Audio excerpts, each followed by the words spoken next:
ఒక వ్యక్తికి డయాబెటీస్ వచ్చిన తర్వాత దాని ఎఫెక్ట్ బాడీలో ప్రారంభమైంది, అది చిన్న చిన్న కాంప్లికేషన్స్ తీసుకొస్తుందని మీరు ఎట్లా గుర్తిస్తారు యాజ్ ఎ సర్జన్గా? It is a long term thing అండి. రోజుకి రాత్రికి రాత్రి వచ్చేసేది కాదు.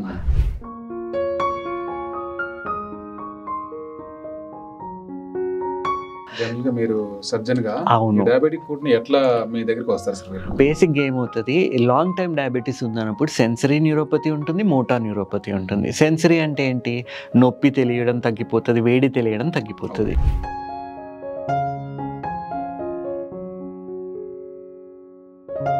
కాలి పాదాలకి ఏమైనా దెబ్బ తగిలితే వాళ్ళు ఎట్లా దాన్ని రియాక్ట్ అవ్వాలి? ఏదైనా ఎగ్జామిన్ చేసుకొని ఒకసారి పుండు ఉంది అని తెలియగానే దానికి బేసిక్ ఫస్ట్ ఎయిడ్ అనేది చేసుకోవాలి.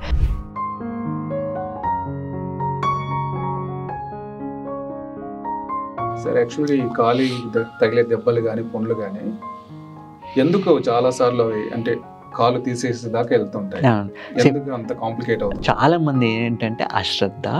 సెకండ్ థింగ్ ఏంటి అంటే తగ్గిపోతుందిలే. మూడోది ఏంటంటే వాళ్ళకి తెలియదు దీని ఇది ఎంతవరకు ఫ్లేర్ అప్ అవుతుంది అన్నది వాళ్ళకి తెలియకపోవడం వల్ల వాళ్ళు దే టేక్ ఇట్ వెళ్దాంలే అనుకుంటారు.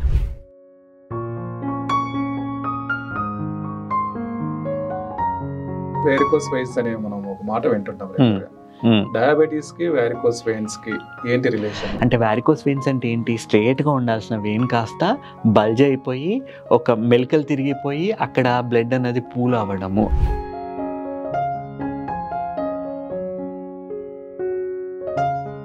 వేరికోస్ వెయిన్స్ కి సర్జికల్ ప్రొసీజర్ అనేది పెద్ద చాలా కన్ఫ్యూజింగ్ గా ఉంటుంది సార్. చేయించుకోవాలా, లేజర్ చేయించుకోవాలా, రకరకాలుగా ఉంటుంది. అవును. ఎవరికి ఏది బెస్ట్ చాయిస్ సార్? ప్రొసీజర్ చెయ్యాలా అంటే డిపెండింగ్ ఆన్ ఎక్కడి దాకా వాల్వ్ డ్యామేజ్ ఉంది. వాల్వ్ డ్యామేజ్ ఉంది అంటే సర్జరీ చేయాలి. వాల్వ్ డ్యామేజ్ లేదు, పర్ఫరేటర్ ఇన్కాంపిటెన్సీ ఉంది, ఓన్లీ పర్ఫరేటర్ లైగేషన్ చేస్తాము.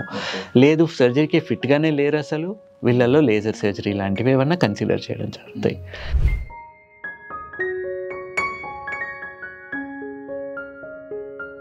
వీళ్ళు లైంగిక సామర్థ్యం కూడా తగ్గే అవకాశం ఉంటుందా? షుగర్ ఎప్పుడైతే బ్లడ్ ఫ్లో తగ్గుతుందో ఎరెక్టైల్ డిస్ఫంక్షన్ లాంటివి చూడటం జరుగుతుంది.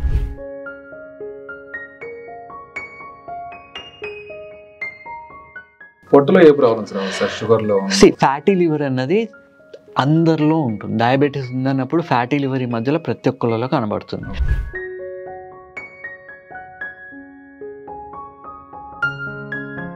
డయాబెటీస్ తగ్గించుకోవడం మీద దృష్టి పెట్టినప్పుడు ఈ మధ్య ఏమైనా మెడిసిన్స్ లాంటివి వచ్చాయి సార్, టాబ్లెట్స్ లాంటివి?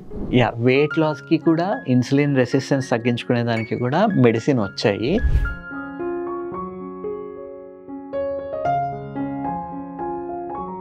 ఈ డైట్ తీస్తే మనం షుగర్ వెనక్కి వెళ్ళిపోతుంది అన్నప్పుడు రకరకాలు వస్తున్నాయి మనకి.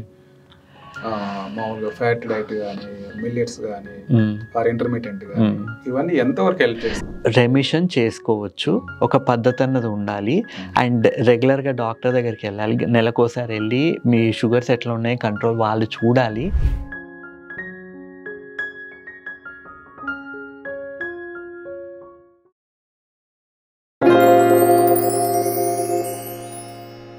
Hello, welcome to 3TV. ఈరోజు మనతో పాటు డాక్టర్ సుజిత్ కుమార్ గారు స్టూడియోలో ఉన్నారు. Hello sir. నమస్తే సార్. ఇండియాని ప్రపంచానికే డయాబెటిక్ క్యాపిటల్ అంటుంటాం, అలాగే హైదరాబాద్ని ఇండియాకి డయాబెటిక్ క్యాపిటల్ అంటుంటాం. ఒక వ్యక్తికి డయాబెటీస్ వచ్చిన తర్వాత దాని ఎఫెక్ట్ బాడీలో ప్రారంభమైంది, అది చిన్న చిన్న కాంప్లికేషన్స్ తీసుకొస్తుందని మీరు ఎట్లా గుర్తిస్తారు యాజ్ ఎ సర్జన్గా? It is a long term thing అండి. రోజుకి రాత్రికి రాత్రి వచ్చేసేది కాదు. బ్యాక్గ్రౌండ్లోకి 8-10 సంవత్సరాల బ్యాక్గ్రౌండ్ వర్క్ జరిగిన తర్వాత ఏ రోజైతే ఇంకా క్లోమగ్రంథి ఇన్సులిన్ ఉత్పత్తి చేయలేకపోతుందో, లేకపోతే ఉత్పత్తి చేసిన ఇన్సులిన్ అన్నది పనిచేయాల్సిన విధంగా బ్లడ్లో పనిచేయట్లేదు, బ్లడ్లో గ్లూకోజ్ లెవెల్స్ పెరిగినాయి అన్నప్పుడు అది మేనిఫెస్ట్ అవ్వడం మొదలవుతుంది. సో ఎప్పుడైనా షుగర్ అన్నది చూడండి, ఇప్పుడు మీరు మనం గులాబ్ జామున్ తీసుకుంటే ఆ పాకం తీసుకుంటాం కదా, ఆ పాకం ఎంత చిక్కగా ఉంటుంది. సో ఇప్పుడు బ్లడ్ లో కూడా ఈ షుగర్ లెవెల్స్ పెరుగుతున్న కొద్దీ బ్లడ్ అన్నది అట్లా చిక్కగా అయిపోవడం చూస్తాం. సో దాని వల్ల ప్రతి ఆర్గన్ మీద వచ్చే లోడ్ అన్నది పెరిగిపోవడం వల్ల ఒక్కొక్క ఆర్గన్ కి సంబంధించి ఒక్కొక్క సిమ్టమ్ లాగా కనబడుతుంది. ఇప్పుడు చూసినప్పుడు ఏం కనిపిస్తుంది సార్? ఇప్పుడు చూడండి, డయాబెటీస్ ఏం చేస్తుంది, బేసిక్ గా స్మాల్ సైజ్ బ్లడ్ వెజల్స్ ని ఎక్కువగా ఇన్ఫ్లుయెన్స్ చేస్తుంది. దానివల్ల ఎక్కువ ఎఫెక్ట్ వచ్చేది వీటి మీద అని అంటున్నాం కదా. ఇప్పుడు కళ్ళలో తీసుకుంటే రెటినోపతి అని అంటాం, బ్రెయిన్ లో తీసుకుంటే స్ట్రోక్ లాంటి ఛాన్సెస్ ఎక్కువ అయ్యే ఛాన్సెస్ ఉంటాయి. గుండెలో తీసుకుంటే హార్ట్ అటాక్ లాంటిది. ఓకే, కిడ్నీలో చిన్న చిన్న రక్తనాళాలు ఉంటాయి కదా, అవి బ్లాక్ అవ్వడం వల్ల కిడ్నీ డిసీజ్ లాంటి నెఫ్రోపతి అంటాం. అట్లనే కాళ్ళల్లో కూడా ఎండ్ ఆర్టీరియల్ సప్లై ఉంటుంది కదా, అవన్నీ ఎప్పుడైతే ఆ బ్లడ్ ఫ్లో అన్నది తగ్గిపోవడం వల్ల, ఆక్సిజన్ అన్నది కరెక్ట్గా రీచ్ అవ్వకపోవడం వల్ల కాళ్ళల్లో కూడా ఈ చెడిపోవడం అన్నది, గ్యాంగ్రీన్ అన్నది ఎక్కువగా చూడడం జరుగుతుంది. సో చిన్న రక్తనాళాలు ఉండేది కళ్ళల్లో, బ్రెయిన్లో, గుండెలో, కిడ్నీలలో, కాళ్ళల్లో. సో వీటికి సంబంధించి వీళ్ళు ఎక్స్ట్రా కేర్ఫుల్గా ఉండాలి. సో వీటికి సంబంధించి ప్రాబ్లమ్స్ వచ్చినప్పుడు, కళ్ళల్లో ప్రాబ్లం వచ్చింది వీళ్ళకి మసకగా కనబడడం అన్నది చూస్తాం. అదే బ్రెయిన్లో ప్రాబ్లం వచ్చింది, స్ట్రోక్ లక్షణాలు ఉన్నాయి, సో వీళ్ళు పారాప్లీజియా లేదా హెమిప్లీజియా ఇట్లా అంటే పారాసిస్ అన్నది, వీక్నెస్ అన్నది మొదలవుతుంది. గుండెలో ప్రాబ్లం ఉంది, కావాల్సినంత గుండెకి ఆక్సిజన్ సప్లై లేదు అన్నప్పుడు గుండె నొప్పిలాగా రావడం, లేకపోతే దమ్ములాగా రావడము. ప్లస్ బ్లడ్లో ఇప్పుడు షుగర్ లెవెల్స్ ఎక్కువైపోయినాయి అన్నప్పుడు కిడ్నీ కూడా షుగర్ అంటే తీసేయాలి బేసిక్గా. ఒకవేళ కిడ్నీ ఫంక్షన్ తగ్గింది అన్నప్పుడు ఇంట్రావాస్కులర్ వాల్యూమ్ అన్నది కూడా పెరగడం చూస్తాం. సో దానివల్ల కూడా ఇప్పుడు బ్లడ్ వెజిల్ అనేవి డ్యామేజ్ అయిపోవడం, ఎలాస్టిసిటీ అన్నది పోవడం, వీళ్ళలోనే కాళ్ళలో వారికోస్ వెయిన్స్ లాంటివి కూడా రావడం, వీళ్ళలోనే లివర్ సంబంధించి తీసుకుంటే ఫ్యాటీ లివర్ లాంటివి ఉండడము, ఇవన్నీ చూడడం జరుగుతుంది. కాళ్ళలో వాపులు రావడము అండ్ స్పర్శ తగ్గిపోవడం అన్నది కాళ్ళలో అన్నిటికన్నా ముఖ్యమైనది. సెన్సరీ న్యూరోపతి అంటాం కదా, అంటే వీళ్ళలో మంటలు వస్తున్నాయి కాళ్ళలో అని చెప్తారు. స్లోగా ఏంటి అసలు స్పర్శ తగ్గిపోవడం, వేళ్ళ దగ్గర స్పర్శ తగ్గడం మొదలయ్యి స్లోగా అది పైకి స్ప్రెడ్ అవుతా పోతుంది. సో ఈ కాళ్ళల్లో స్పర్శ తగ్గిపోవడం వల్ల వీళ్ళకి వేడికి ఏదైనా తగిలినా, దెబ్బలు తగిలినా వీళ్ళకి నొప్పి రాదు. ఆ నొప్పి రాకపోవడం వల్ల ఈ పుండ్లు చాలా పెద్దగా అయ్యేదాకా కూడా వీళ్ళు చూసుకోరు. దీన్నే మనం డయాబెటిక్ ఫుట్ అంటాం.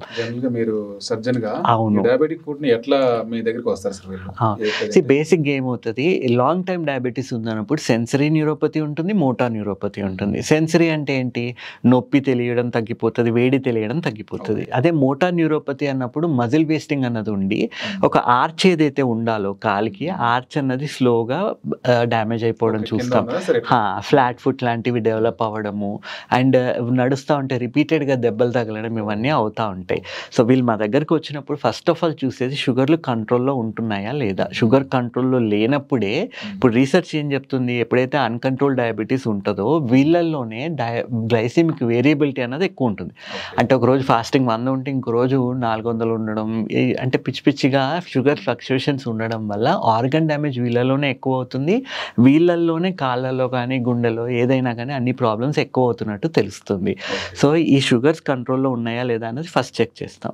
ఎప్పుడైతే షుగర్ కంట్రోల్లో ఉంటుంది, కాళ్ళల్లో క్రాక్స్ ఏమన్నా ఉన్నాయా, డ్రై స్కిన్ ఏమన్నా ఉందా, ఆర్ కాళ్ళు ఆర్చ్ మెయింటైన్ అయి ఉందా లేదా, అండ్ కాళ్ళు వేళ్ళల్లో ఫంగల్ ఇన్ఫెక్షన్ లాంటివి వచ్చే ఛాన్సెస్ ఉంటాయి. గోర్లు చాలాసార్లు కలర్ మారడము, లేకపోతే మందంగా తయారైపోవడము, ఇన్గ్రోయింగ్ టోనల్స్, ఇవన్నీ కూడా వీళ్ళలోనే ఎక్కువ చూస్తాం. ఇవన్నీ ఉన్నాయా, ఆర్ వీళ్ళకి స్పర్శ లేకపోవడం వల్ల వీళ్ళకి తెలియదు దెబ్బలు తగిలిన, ఏమైనా దెబ్బలు ఉన్నాయా, ఎక్కడైనా రెడ్నెస్ ఉందా, ఆనల్ లాంటివి ఫామ్ అయ్యే ఛాన్సెస్ చాలా ఎక్కువ ఉంటాయి. సో ఇప్పుడు ఆ గట్టిపడుతుంది టిష్యూ అన్నప్పుడు ఆ గట్టిపడ్డ టిష్యూ కూడా బోన్ మీద ప్రెషర్ ఎక్సర్ట్ చేసి అక్కడ కూడా కొన్ని రకాల చేంజెస్ రావడము, ఆనే కూడా ఇన్ఫెక్ట్ అయ్యే ఛాన్సెస్ వీళ్ళలో ఎక్కువ ఉంటాయి. సో కాలంతా ఎగ్జామిన్ చేయడం జరుగుతుంది. వైబ్రేషన్ అనేది ఫీల్ అవుతున్నారా లేదా, ప్రెషర్ తెలుస్తుందా, పెయిన్ తెలుస్తుందా లేదా ఎవాల్యుయేట్ చేయడం జరుగుతుంది. అండ్ చాలాసార్లు ఈ మోటార్ న్యూరోపతి ఉన్నప్పుడు వీళ్ళ నడక కూడా మారిపోతుంది. సో వీళ్ళ నడక కరెక్ట్గా ఉందా లేదా అన్నది కూడా చెక్ చేయడం జరుగుతుంది. సో ఇవన్నీ చూసిన తర్వాత వీళ్ళు ఏం జాగ్రత్తలు తీసుకోవాలి, అన్నిటికన్నా ఇంపార్టెంట్ పేషెంట్ని ఎడ్యుకేట్ చేయడం. సో పేషెంటే కాదు, పేషెంట్తో ఉన్న వాళ్ళని కూడా ఎడ్యుకేట్ చేయాలి. ఇప్పుడు సింపుల్ థింగ్, కాళ్ళల్లో వాళ్ళ కాళ్ళు వాళ్ళు చూసుకోవాలి, లేదు అంటే ఇంట్లో ఉన్న వాళ్ళైనా వారానికి ఒక రోజు ఏదో పెట్టుకొని వీళ్ళ కాళ్ళని చెక్ చేయాలి. ఇదే కాకుండా లాంగ్ టర్మ్ డయాబెటిక్స్ ఉంటారండి చాలాసార్లు. సో వాళ్ళు ఇనిషియల్ స్టేజెస్లో షుగర్ వచ్చినప్పుడు షుగర్ డౌన్ అవుతుందంటే వాళ్ళకి తెలిసిపోతుంది, అరే నాకు ఏదో తేడాగా అనిపిస్తుంది అని తెలుస్తుంది. కానీ లాంగ్ టర్మ్ డయాబెటిక్స్ ఎప్పుడైతే ఉంటారో వీళ్ళలో షుగర్ డౌన్ అవుతే వీళ్ళకి ఇది యూస్ టు అయిపోతారు, వాళ్ళకి తెలియదు. ఇప్పుడు పక్కనున్న వాళ్ళకి డౌట్ రావాలి, ఏదైనా క్వశ్చన్ అడుగుతున్నారు వాళ్ళు ఆన్సర్ ఇవ్వట్లేదు, వాళ్ళు ఓన్లీ స్టేరింగ్ లుక్ ఇస్తున్నారు, అప్పుడు షుగర్ ఏమైనా డౌన్ అవుతుందా అని మనకు అవగాహన.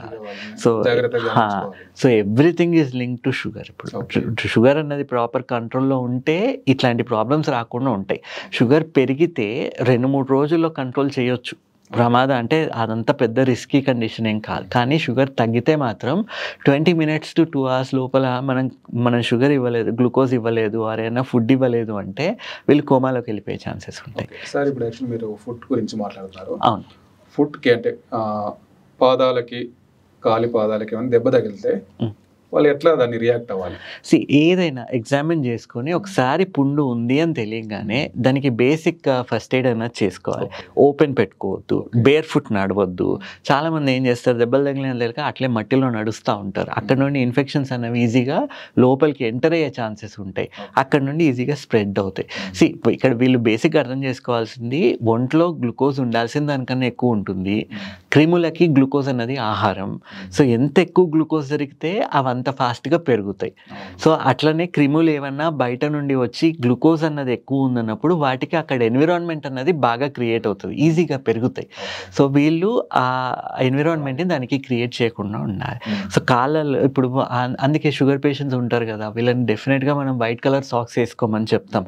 ఎందుకు అంటే వైట్ కలర్ సాక్స్ మీద ఏదైనా డిశ్చార్జ్ ఉంది, బ్లడ్ వచ్చినా పస్ వచ్చినా వీళ్ళకి కనబడుతుంది, అది అట్లీస్ట్ చూసుకుంటారు, అట్లనన్నా చూస్తారు. అండ్ ఈ సాక్స్ని కూడా ఎవ్రీడే మార్చేయమని చెప్తా ఉంటాం. సో ఈ జాగ్రత్తలు తీసుకోవాలి. అండ్ ఫస్ట్ ఎయిడ్ చేయంగానే సొంత ట్రీట్మెంట్లు కాదు, ఇంట్లో ఏం చేయాలి, క్లీనింగ్ అండ్ డ్రెస్సింగ్ చేసుకోవాలి. As soon as possible doctor దగ్గరికి వెళ్ళిపోవాలి, సర్జన్ దగ్గరికి వెళ్ళాలి. సో వెళ్ళినప్పుడు వాళ్ళు ఏం చేస్తారు, ఇది ఏమైనా ఇన్ఫెక్షన్ ఉందా, బేసిక్గా టెటనస్ వ్యాక్సిన్ ఒకటి ఇస్తే సరిపోతుందా, యాంటీబయాటిక్ ఏమైనా పెట్టాలా, డ్రెస్సింగ్ ఏమైనా చేంజ్ చేయాలా, ఎట్లా డ్రెస్సింగ్ చేయాలి నేర్పిస్తారు. అయితే ఫస్ట్ ఎయిడ్లో ఇంట్లో తీసుకోవాల్సిన జాగ్రత్త ఏంటంటే, చాలామంది పసుపు పెట్టేయడాలు అండ్ దూది పెట్టేయడాలు చేస్తుంటారు. సో దూది అన్నది, కాటన్ అన్నది ఫైబర్ కదా, ఆ కాటన్ ఫైబర్స్ అన్నవి స్టిక్ అయిపోతాయి అండ్ ఆ కాటన్ ఫైబర్ అన్నది ఇన్ఫెక్ట్ అయ్యే ఛాన్సెస్ ఉంటాయి. సో ఎప్పుడు కూడా దూది పెట్టొద్దు అని చెప్తాం. అందుకే గాస్ పీసెస్ వస్తాయి, స్టెరైల్ గాస్ పీసెస్ పెట్టి సింపుల్ డ్రెస్సింగ్ చేసుకోవాలి. లేదు గాస్ పీస్ కూడా లేదు, సింపుల్గా బ్యాండెడ్ డ్రెస్సింగ్స్ చేసుకొని ఆ ఏరియాని డాక్టర్ దగ్గరికి వచ్చేదాకా కూడా కవర్ చేసి పెడితే వాళ్ళు చూసిన తర్వాత ఫర్దర్గా ఏం చేయాలో వాళ్ళు గైడ్ చేస్తారు. ఇప్పుడు ఒకవేళ సింపుల్ ఇన్ఫెక్షనే ఉంది, అక్కడ యాంటీబయాటిక్ ఇవ్వడం జరుగుతుంది. అయితే యాంటీబయాటిక్ కూడా ఇక్కడ డయాబెటిక్స్లో మనం అర్థం చేసుకోవాల్సింది, పాలీమైక్రోబియల్ ఇన్ఫెక్షన్స్ ఉంటాయి, చాలాసార్లు రకరకాల క్రిములు ఉంటాయి. సో ఒకటే యాంటీబయాటిక్ వాడి అన్నింటి మీద అది పనిచేస్తుందని అపోహలో ఉండొద్దు. సో కావాల్సినప్పుడు కొన్నిసార్లు కాంబినేషన్ ఆఫ్ యాంటీబయాటిక్స్ ఇస్తాం. ఆ కాంబినేషన్ ఆఫ్ యాంటీబయాటిక్స్ కాళ్ళలో ప్రాబ్లం వచ్చింది అంటేనే అన్కంట్రోల్ డయాబెటీస్ ఉంది, కాళ్ళలో ప్రాబ్లం ఉన్నప్పుడు డెఫినెట్గా కిడ్నీలో కూడా ప్రాబ్లం ఉండే ఛాన్సెస్ ఎక్కువ. సో యాంటీబయాటిక్ కూడా ఎట్లా పడితే అట్లా పిచ్చి పిచ్చిగా ఇష్టం వచ్చిన డోసు, హై డోసెస్ ఇవ్వడం కరెక్ట్ కాదు. వీళ్ళ రీనల్ క్లియరెన్స్ ఎంత ఉందన్నది చూసుకొని వీళ్ళకి ఎంత డోస్ సేఫ్గా ఇవ్వచ్చు క్యాలిక్యులేట్ చేసి ఇవ్వడం జరుగుతుంది.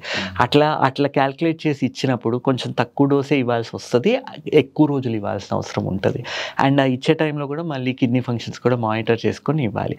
సో ఇది సొంతంగా ట్రీట్మెంట్ తీసుకునేది కాదు, ఖచ్చితంగా డాక్టర్ సూపర్విజన్లో తీసుకోవడమే కరెక్ట్. సార్ యాక్చువల్లీ కాలి తగిలే దెబ్బలు కానీ పుండ్లు కానీ ఎందుకు చాలాసార్లు అవి అంటే కాలు తీసేసి దాకా వెళ్తుంటాయి, ఎందుకు అంత కాంప్లికేట్ అవుతుంది? చాలా మంది ఏంటంటే అశ్రద్ధ, సెకండ్ థింగ్ ఏంటి అంటే తగ్గిపోతుందిలే, మూడోది ఏంటంటే వాళ్ళకి తెలియదు దీని ఇది ఎంతవరకు ఫ్లేర్ అప్ అవుతుంది అన్నది వాళ్ళకి తెలియకపోవడం వల్ల వాళ్ళు దే టేక్ ఇట్ వెళ్దాంలే అనుకుంటారు. ఇప్పుడు చాలా మంది కూడా రాత్రి అసలు రాత్రి ఏం లేదు, పొద్దున్న లేసేవరకు ఇంత పెద్దగా అయిపోయిందండి, మొత్తం కాలంతా స్ప్రెడ్ అయిపోయిందని చెప్తారు.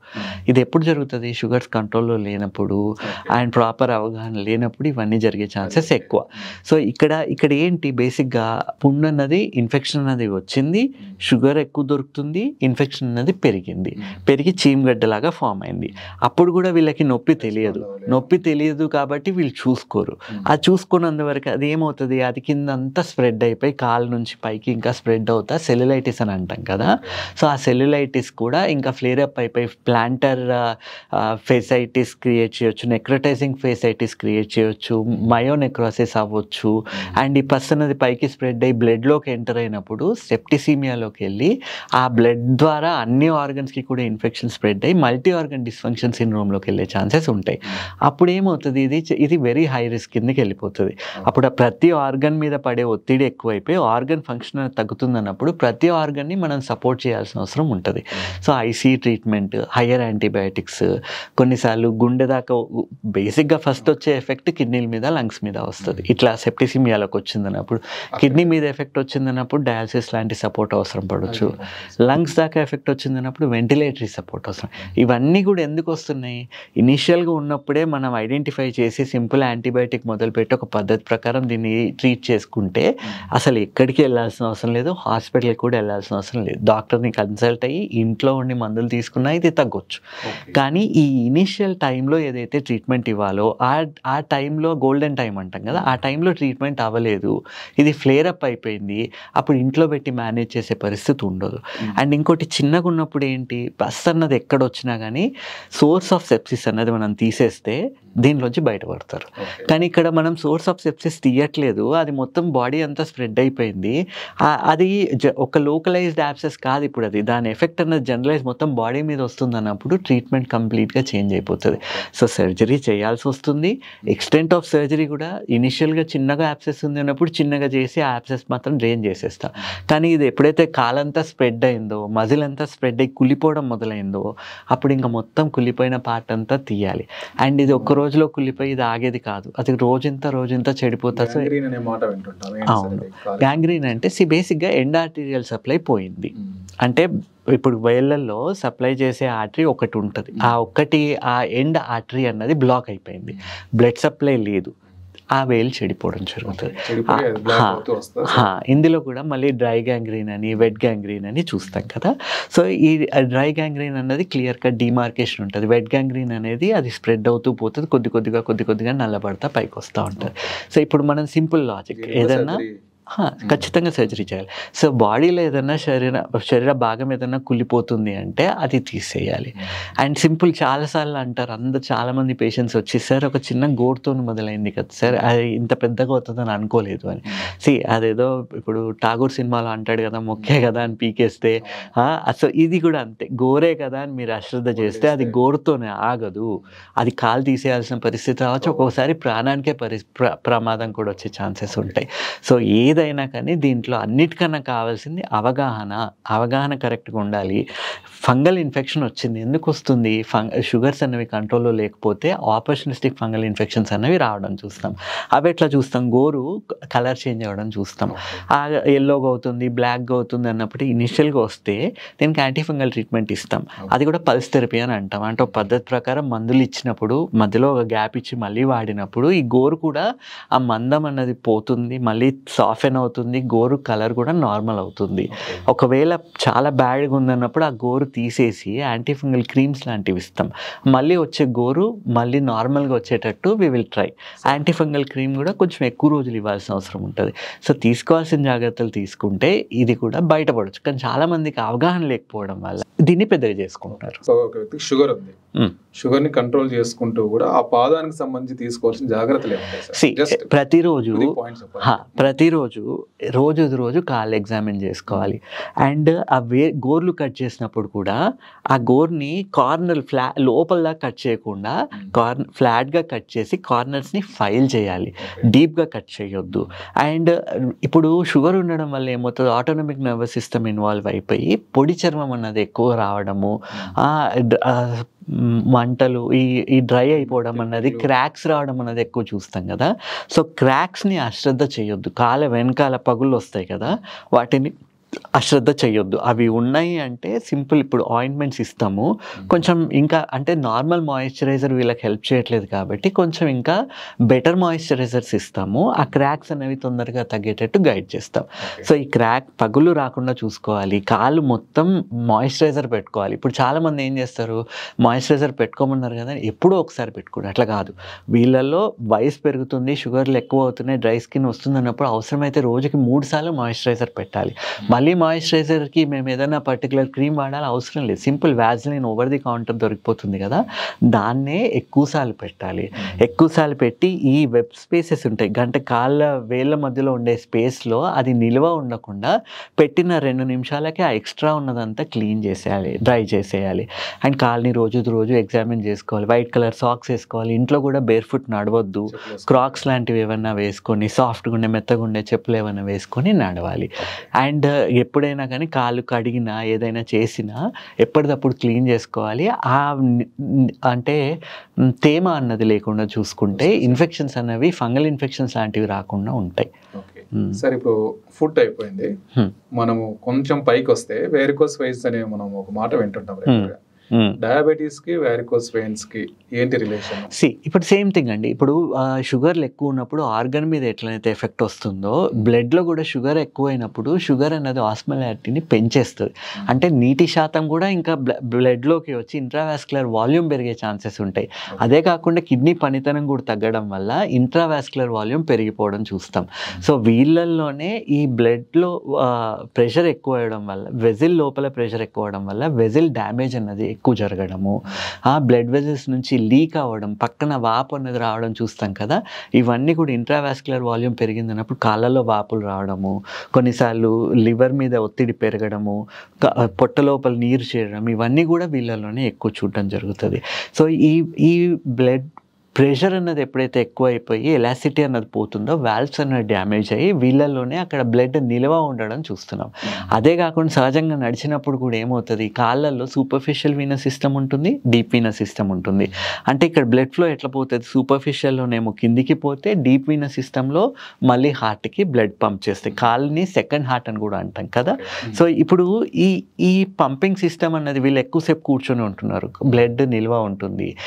అట్లనే ఆ బ్లడ్ నిల్వ ఉండడం వల్ల కూడా ప్రెషర్ ఎక్కువైపోయి ఎలాసిటీ పోయి వాల్వ్స్ డ్యామేజ్ అయిపోవడం, బ్లడ్ అన్నది సూపర్ఫిషియల్ వీనస్ సిస్టంలో కిందికి వెళ్ళాలి, డీప్ వీనస్ సిస్టంలో పైకి రావాలి. ఈ మధ్యలో కనెక్టింగ్ వెయిన్స్ అనేవి ఒక కాళ్ళలో, ప్రతి కాళ్ళలో కొన్ని వేల పర్ఫరేటర్స్ ఉంటాయి. పేరు తెలిసినాయి అంటే ఒక 300 దాకా మేజర్ పర్ఫరేటర్స్ ఉంటాయి. సో ఈ పర్ఫరేటర్లో కూడా ఏంటి, సింగిల్ వాల్వ్ మెకానిజం, అంటే బ్లడ్ అన్నది ఒకే డైరెక్షన్లో ఫ్లో అవ్వాలి. ఈ బ్లడ్ పూల్ అవ్వడం వల్ల, ప్రెషర్ ఎక్కువ అవడం వల్ల వాల్వ్ డ్యామేజ్ అవ్వడము, కాళ్ళల్లోనే మళ్ళీ అక్కడ బ్లడ్ నిల్వ ఉండడం, వీళ్ళలోనే వారికోస్ వెయిన్స్ అనేవి ఎక్కువ అవడం చూస్తున్నాం. అంటే వారికోస్ వెయిన్స్ అంటే ఏంటి, స్ట్రేట్గా ఉండాల్సిన వెయిన్ కాస్త బల్జ్ అయిపోయి ఒక మెలికలు తిరిగిపోయి అక్కడ బ్లడ్ అనేది పూల్ అవ్వడము. ఆ పూల్ అవ్వడం వల్ల ఏమవుతుంది, ఆ హీమోసిడ్రిన్ అనేది, హీమోగ్లోబిన్లో హీమోసిడ్రిన్ అనేది బ్రేక్ డౌన్ అయిపోయి అది అక్కడ చర్మం కింద డిపాజిట్ అయిపోవడం చూస్తాం. సో వీళ్ళల్లోనే ఆ నల్ల నల్ల మచ్చల్లాగా ఒక లైన్ పొడుగుతా మచ్చలు ఉంటాయి. కొద్దిసేపు నడవంగానే మా కాళ్ళు నొప్పులు వస్తున్నాయని ఆగి మళ్ళీ నడుస్తారు. సో ఇవన్నీ వీళ్ళలో చూడటం, ఈ సిమ్టమ్స్ ఉంటాయి. అండ్ వీళ్ళల్లోనే ఒకవేళ ఇప్పుడు హీమోసిడ్రిన్ డిపాజిట్ అవ్వడం వల్ల ఏమవుతుంది, దురదలు రావడం మొదలు, మంటలు వేరు, దురద వేరు. సో రాత్రి వీళ్ళు నిద్రలో ఒకవేళ అక్కడ దురద వచ్చి తెలియకుండానే నిద్రలో స్క్రాచ్ చేశారు, ఆ ఎపిడెర్మిస్ అనేది బ్రీచ్ అయిపోయింది, మళ్ళీ అక్కడ నుండి ఇన్ఫెక్షన్స్ అనేవి స్ప్రెడ్ అవ్వచ్చు. సో అక్కడ మళ్ళీ అండ్ ఒక్కసారి పుండు పడ్డది, బ్లడ్ సప్లై సరిగ్గా లేదన్నప్పుడు వీనస్ అల్సర్ లాంటివి వస్తాయి.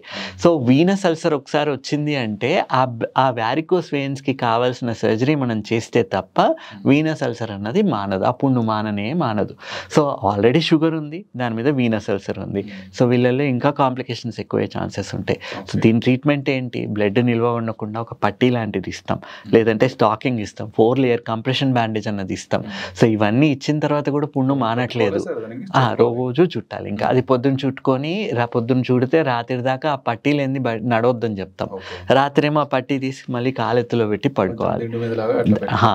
అంటే గుండె లెవెల్ కన్నా కాలెత్తులో ఉంటే ఈ వాపన తగ్గుతుంది. సో ఇప్పుడు సాధారణంగా వీళ్ళు అనుకుంటారు 5 నిమిషాలే కదా, బాత్రూమ్కి వెళ్ళి స్నానం చేసి వచ్చేస్తే తగ్గిపోతుంది, మళ్ళీ ఏం ఫరక్ పడుతుంది అని. సో ఈ వాపు ఏదైతే వస్తుందో, ఇన్ఫ్లమేటరీ ఎడిమా ఏదైతే ఉందో, 12 గంటలు కాలెత్తులో పెడితే తగ్గే వాపు 10 నిమిషాలు కాలు కిందేస్తే వచ్చేస్తుంది. సో వీళ్ళు పట్టి కట్టుకొని ఇప్పుడు స్నానం చేసి వచ్చినా కానీ మళ్ళీ కాలెత్తులో పెట్టుకొని 10-15 నిమిషాలు అట్లా పెట్టి ఆ వెయిన్స్ అన్నిటిని కిందికి మిల్క్ చేసి తర్వాత పట్టి కట్టాలి.